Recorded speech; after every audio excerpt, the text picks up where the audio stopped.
مهربان خدای پر سپېڅلي نامه د کابل نیوز اوریدونکو السلام علیکم. په دې هیله چې ښه وخت ولرئ. درنو اوریدونکو، ملګري ملتونه او یا هم د ملګرو ملتونو په اډانه کې د ملګرو ملتونو د کارپوهانو ډله ملګرو ملتونو امنیت شورا ته په یو تازه راپور کې ویلي دي چې افغانستان کې د ترهګرۍ قربانیان د نړۍ له هر بل هیواد څخه زیات دي او دوی اندېښمن دي چې که جګړه ختمه نشي او د افغانستان د شرایطو او وضعیت په اړه جدي اقدامات ونه شي نو دا هیواد به لا هم په بد حالت کې وي.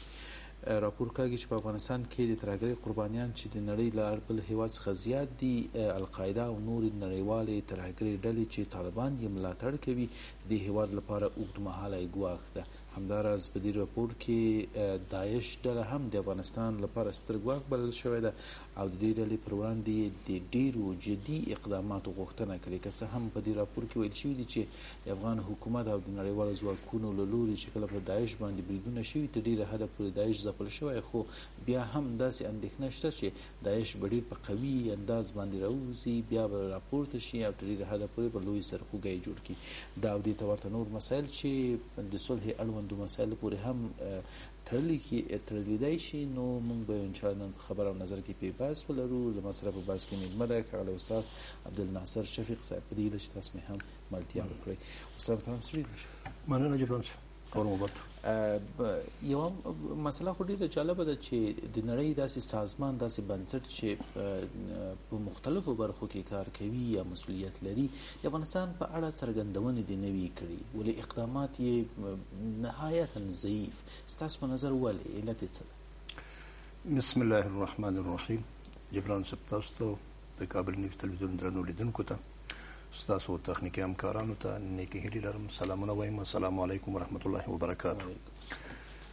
په دې هر څوک پوهېږي چې د ملګرو ملتونو اډانه چې په کوم شکل باندې شتون لري چې د امنیت شورا کې 15 دایمي غړي دي او د 15 دایمي غړو د ویټو حق چې پخوا نه دوی ځان ته د دې سازمان د تاسیس د ورځې نه ساتلی دی، دا یو غیر عادلانه ویش دی او په همدې بنیاد باندې نړۍ د چین او د ځینو هیوادونو چې کله د ملګرو ملتونو سره مشکل پیدا شوی دی همیش د امریکا پله د فرانسې او د انګلستان په همغږۍ کې ورسره درنه اوسي.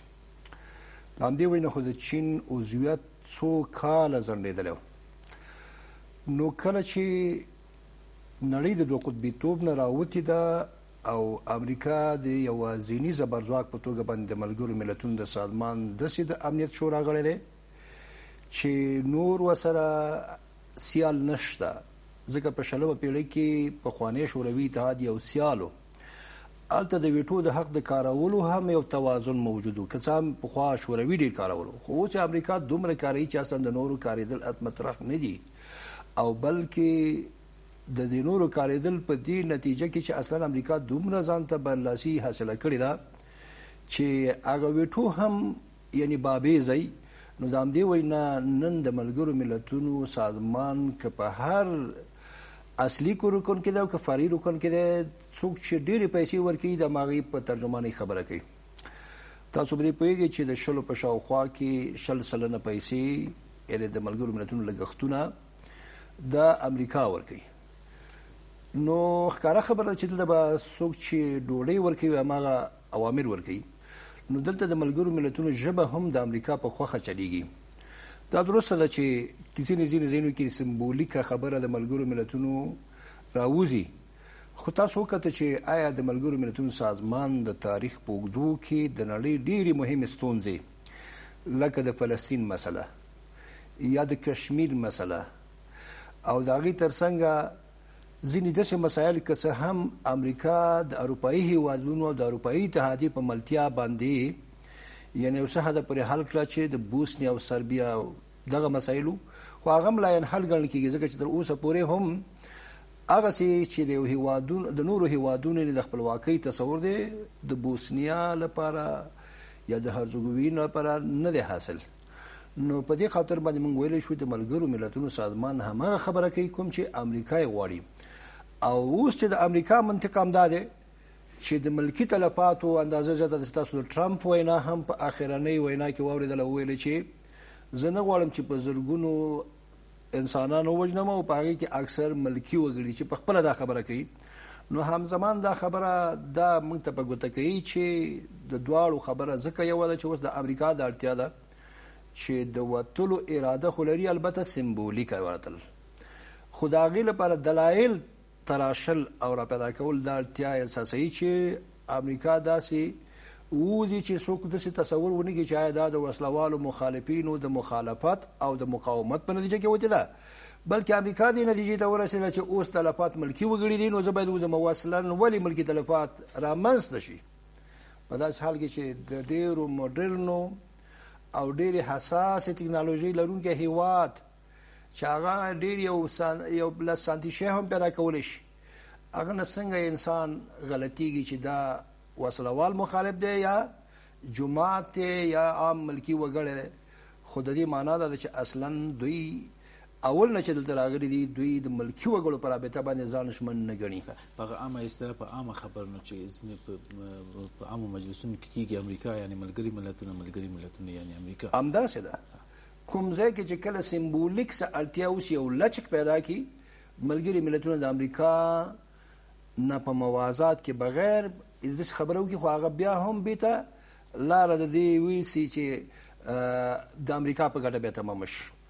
نو ځکه موږ وایو چې درسته ده، دا خبره هم درسته ده، که ملګري ملتونه یې وکړي که ټرمپ یې وکړي، خو لاره د حل خو دا نه ده صرف سړی ووایي چې ملکي تلفات ډېر دي، خو د ملکي تلفاتو مخنیوی خو ستاسو په لاس کې ده. طالبانو هم غبرګون ښودلی ښاغلی استاد چې ګویا امریکا دې په عمل کې هر څه ثابته کړي، نه په خبرو کې. نو که چېرته وځي نو دا د عملي اقدامات په اړه واخلي. یو اړیکه لرو، دا به واورو، یو ځای به انشاءالله راوګرځو. مهرباني ستړي مه شئ. جبران صاحب السلام علیکم، تاسو ته استاد ته او اوریدونکو لیدونکو ته سلامونه او نیکې هیلې وړاندې کوم. وعلیکم السلام جبران صاحب. جبران صاحب پوښتنه مې د استاد نه دا ده چې دا د ملکي وګړو ساتل د چا وظیفه ده؟ تر ټولو لومړی مسؤلیت د چا دی؟ آیا دا څوک شته چې لومړی درجه مسؤلیت ولري چې ملکي وګړي به ساتي؟ دا مسؤلیت د چا دی؟ د حکومت دی، د ما دی، د تا دی، د رئیس جمهور دی، د رئیس اجرایه دی؟ مسؤلیت د چا دی چې ملکي وګړي به ساتي؟ مننه. ډیره زیاته مننه کوم زدران صاحب. دقیقا که څه هم اساسي قانون مشخصا د افغانانو یعنې د افغان اتباعو د ژوند د خوندیتابه مسؤلیت حکومتونو ته ورسپارلی ده، خو بیا به هم ښاغلی استاد خپله رڼا واچوي. ښاغلی استاد رښتیا هم جالبه مسله دا ده چې کله چې د طالب له لوري تلفات رااوړي ملکیانو ته، نو تر ډېره حده پورې د خلکو د افغانانو په ذهن کې دا راګرځي چې طالب خو دا د همدغه څه لپاره څخه راپایده، یعنې تر ډېره حده پورې په عامه اصطلاح چې ګیله کول ترې په کار نه. افغان حکومت او نړیوال چې کله دا کار کوي، نو آیا تاسو فکر نه کوئ چې مسؤلیت ډېر ورګرځي او ډېرې پوښتنې ډېرې سترګې ورګرځي چې تاسو نه دا کار ولې کوئ؟ اساسي قانون وظیفه در سپارلې ده چې د افغانانو د ژوند د خوندیتابه مسؤلیت ستاسو په غاړه ده، او امریکا ته خو په نړۍ کې ځان د بشري حقونو سردمدار ځان ګڼي، نو بیا تاسو ولې دا کار کوئ؟ تر ډېره حده پورې مسؤلیت چا ته ورګرځي؟ د جګړې د قوانینو له مخې چې د بشر د حقوقو په رابطه باندې چې تر دا مهاله څومره کنوانسیونونه رامنځته شوي دي، د دې ټولو غوښتنه دا ده چې د جګړې دواړه لوري په دې مکلف دي، که هغه بین المللي جګړه که هغه یو ملي جګړه، په دې معنی چې دولت د دولت سره ښکېل وي په جګړه کې، او که دولت د یو مخالفې ډلې سره چې وسلواله مخالفه ډله په هیواد کې دننه د خپل حاکمیت سره ښکېلي، دواړه په دې مکلف شوي دي چې دوی به د بشري حقوقو ساتنه کوي او د جنگي جرم مرتکب کیږي به نه. جنگي جرم هم دې ته وایي چې ملکي وګړي وژل کیږي، مسجد ورانیږي، د خیریه کارونو ودانۍ مثلا سوځول کیږي او ورانیږي، بلکې هغه څه چې د ولس عامه ملکیتونه هغه د ګواښ لاندې راځي. او په دې لړ کې درسته ده چې طالبان به د جګړې د یو داسې لوري په توګه باندې چې هغه اصلا قانون ته ژمن نه دی، ځکه هغه د دې دولت د حاکمیت په خلاف باندې چې سلا اوچتوي، معنا ده چې هغه پراګنده جګړه کوي. خو هغه څوک چې د دولت په توګه باندې ځان ته د حاکمیت حق ورکوي او بیا د نړیوالو ځواکونو له منځه هغه قوت چې هغه د نړیوالو د حقوقو د ساتونکي ادعا لري چې امریکا چې نن د زبرځواکۍ د فلسفې له مخې ځان ته د لومړنۍ خبرې کولو حق ورکوي. دا په همدې بنیاد دی چې دا به په نړۍ کې ناامنۍ له منځه وړي او ملکي وګړي وژل دا په حقیقت کې د ناامنیو توم نه رامنځته کول دي. په خپله جګړې لپاره یعنی تیل شیندل دي. نو امریکا د ټولو نه زیات مسؤلیت او افغان دولت هم ورته مسؤلیت لري چې باید په هر قیمت وي د ملکي تلفاتو نه ځان وساتي. خو له بده مرغه چې امریکا خو د جګړې ته چې راغلې ده په همدې نیت چې تر 15 پورې که ملکي تلفات د یو هدف او یو ټارګټ په وړاندې دوی په وړاندې یعنې هغه راځي دوی وایي چې هدف ټارګټ ته باید ورسېږو دا موږ ته یعنې دومره مهمه نه ده او تر اوسه پورې په همدې منطق باندې امریکا په افغانستان کې جګړه کړې ده.